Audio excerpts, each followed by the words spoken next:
ఉద్దీప్ చర్చికి వెళ్దాం పద. బాబాయ్ నేను రాను, నాకు బోరా సరే ఉండు.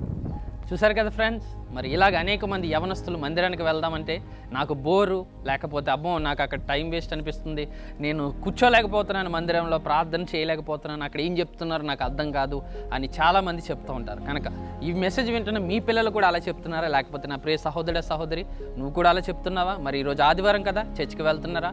లేకపోతే ఎందుకండి మొబైల్లో నేను ఆన్లైన్ సర్వీస్ చూస్తాను అంటున్నారా? ఇప్పుడు వరకు అలాగే చూశారు కదా. ఇప్పుడు మందిరాలు ఓపెన్ అవుతున్నాయి, దయచేసి మందిరానికి వెళ్ళవలసిందిగా కోరుతున్నాను.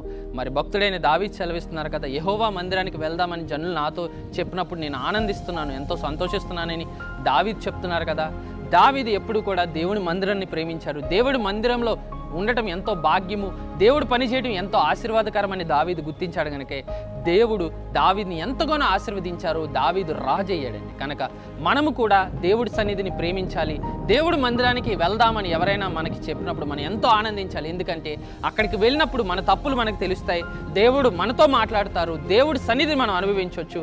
కనుక మనం ఆశీర్వదించబడతాం. కనుక నా ప్రియ సహోదర సహోదరి తప్పకుండా దేవుని మందిరానికి మనం అందరం వెళ్ళాలి. ఎందుకంటే మనల్ని రక్షించిన ప్రభువు, ప్రియ రక్షకుడైన యేసు ప్రభు మందిరం కనుక అక్కడ యేసు ప్రభు మాటలు దొరుకుతున్నాయి. కనుక మన రక్షకుడి కొరకు, మన రక్షకుడి మాటలు వినుట కొరకు మనము మందిరానికి వెళ్ళటానికి ఎప్పుడు కూడా ఇష్టపడాలి.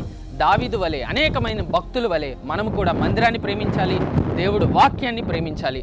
కనుక ఉద్దీప్, మరి నీ జీవితంలో నువ్వు సక్సెస్ అవ్వాలని ఎంత కష్టపడ్డా దేవుడి సహాయం నీకు ఖచ్చితంగా కావాలి.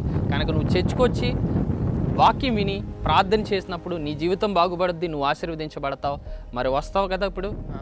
తప్పకుండా రావాలి. రాకపోతే ఈ వ్యక్తిని బలవంతంగా తీసుకెళ్ళమండి, ఎందుకంటే ఇతను సొంత ఇష్టం, నీ ఇష్టం ప్రకారమే నువ్వు రావాలి. వస్తావు కదా మందిరానికి? కనుక దయచేసి నా ప్రియ సహోదర సహోదరి, ఈ వ్యక్తి కూడా ఇదివరకు మందిరానికి వచ్చేవాడు కాదు, కానీ ఇప్పుడు వస్తున్నాడు. అందుకని ఈ వ్యక్తి సహాయం, మా తమ్ముడి సహాయం నేను అడిగాను. ఒకప్పుడు మందిరం అంటే ఇతను కూడా భయపడి మందిరానికి రాను, బోర్ అని ఇదివరకు స్థితి ఇది. కానీ ఇప్పుడు మారిపోయాడు, ఇతను ఇప్పుడు రక్షించబడ్డాడు. ఇప్పుడు ఇతను మందిరం అంటే ప్రేమించి త్వరగా మందిరానికి రెడీ, అక్కడ మందిరంలో వాయిద్యాలు వాయిస్తున్నాడు, మందిరంలో సహకారిగా ఉన్నాడు. మరి దేవుడు ఈ బిడ్డని ఆశీర్వదించునుగాక. ఆమెన్. దేవుడు నేను ఆశీర్వదించునుగాక. ఆమెన్. మరి దయచేసి నా యవనస్తులారా, ప్రియ సహోదరి సహోదరులారా, మీరు కూడా మందిరాన్ని ప్రేమించండి, మందిరంలో పనులు చేయటానికి ఇష్టపడండి.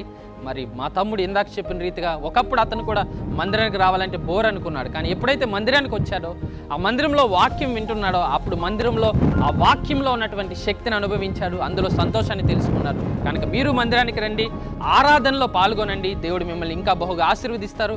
మీరు చదువుల్లో, మీ ఉద్యోగంలో దేవుడు మిమ్మల్ని ఆశీర్వదించునుగాక. దేవుడి కృప మీకు తోడై ఉండునుగాక. ఆమేన్. వందనాలు.